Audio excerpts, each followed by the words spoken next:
Klasjeneren, een groot gesprek met Limburgse dialectartiesten. Vandaag zanger, gitarist en liedjeschrijver John Koenen uit Geul. Hij is in Limburg vooral bekend van het duo Tai Tai.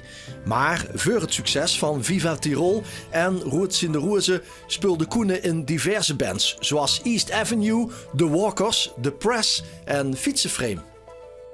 Nou, ik zie mezelf eigenlijk in eerste instantie als een liedjeschrijver. En dan even ben ik ook artiest. Ik voel me vooral artiest als ik op het podium sta, moet ik zeggen. Neven het podium ben ik toch een beetje een andere mens. Als ik op het podium sta, dan komt een andere John naar boven en dan gooi je me gans los. Jongens, voor de ene keer zwaaien, dat ik nog eens even zie. Zie voor allemaal bij.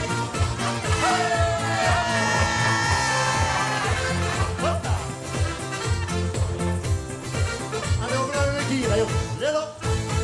En wie blijft nog daar? Oh la la.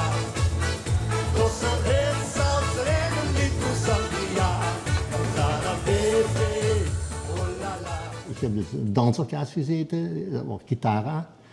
Een dans- en showorkest. En vooral op de weekenden en dergelijke, toch vooral die dansavonden deden.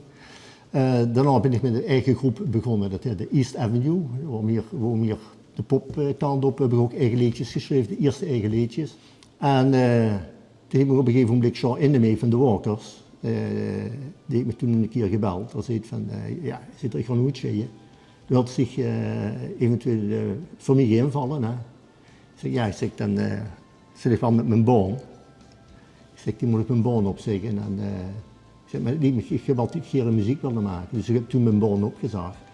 En toen ben ik bij de Walkers gegaan in 1975 is dat geweest. There's no more corn on the brazier.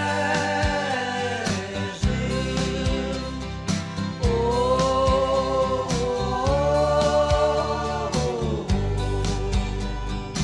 Dat was een rijkdom wat er binnen kwam. Oh? Dat wil ze niet weten. Ja, we speelden zo'n 20, 24 keer binnen een boeteland. Hè, voor een hele populaire band. We hadden, ja, om de mond hadden we wel een televisie optreden. There must be some way I can lose these lonesome blues. Forget about a peasant farm, somebody new. I'm full of everything from A to Z. Oh, lonesome me.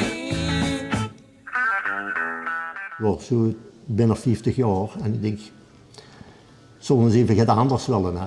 En ja, ik zag dus dat er ook lui waren, we konden een half uur kunnen optreden. En ik denk, dat is leuk, dat zou in principe ook willen. Dan hebben we een singeltje gemaakt en voor dat proberen onder te brengen landelijk, bij Dino Records. En ja, dat is toen, hebben we dus bij Marga Bult, bij de Tros, hebben we maken optreden. Ja, we waren meteen prijs.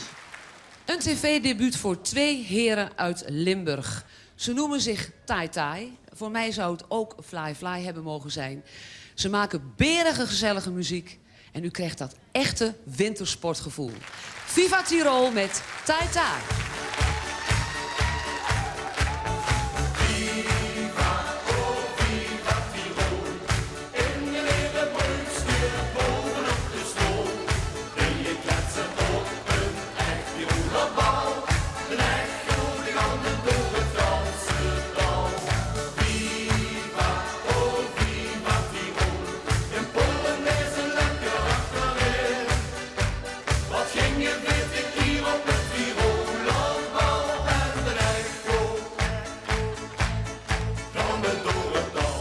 Ik heb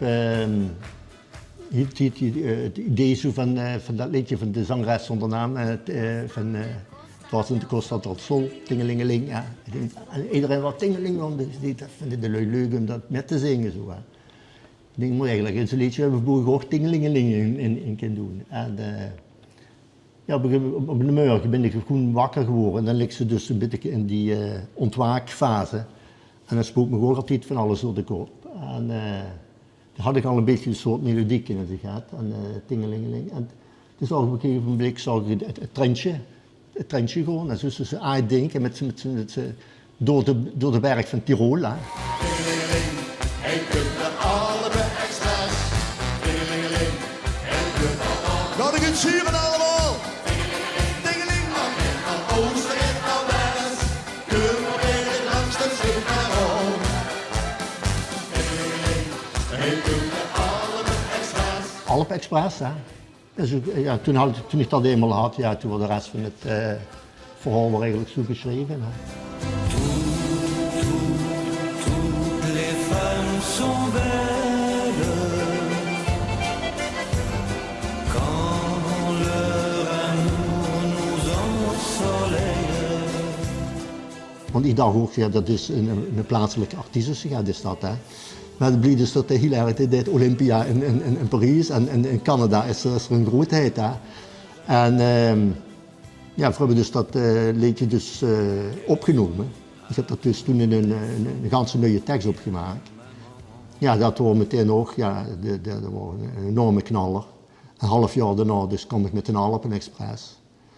Toen kregen we de aanzichtkaart en toen kwam bovenop de berg. En toen kwam Chili Mexicana en ja, een en ander. Goed zien de rozen.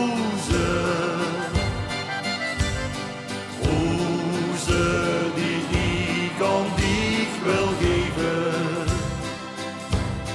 Want het geluk raakt gezond en bij het licht van de mondluister richting de 98% van de liedjes wat ze maakt, ja, die worden een keer gedraaid en dan hebben ze het eigenlijk gehad. Er zit ontzettend veel bloed, zweet en tranen zitten achter. Maar die moesten het eigenlijk echt hebben van die enkele wat er bovenuit komen. Hè. Ik heb in dat tijd, ik heb 3 jaar gewerkt bij Telstar, bij Johnny Hoes. En Johnny Hoes zag er die tegen me van, ja, we hadden dan een keer in de 6 weken dus gehad, dan wordt er dan 2 of 3 albums uitgebracht en een stuk of 10 singles. Ik zeg, ja, broer, brengen voor zoveel uit. Hè. Ja, zit er, gooi ze maar in de luk, zit er, het blijft er altijd eentje hangen. Er sind wie gekomen, es heet aan mijn zegen. Een van alle zeurige onbekant. Nu allemaal verzamelen, maar samen in een goede kring. De zakken, zakken, zakken, en ze komt het weer klinkt.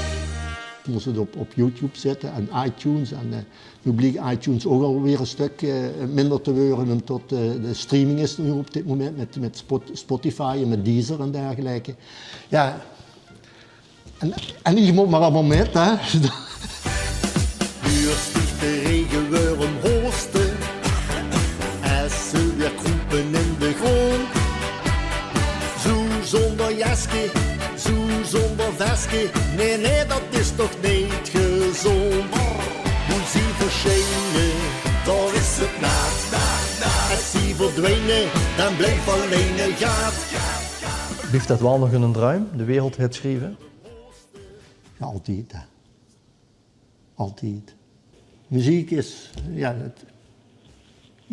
ik ben muziek.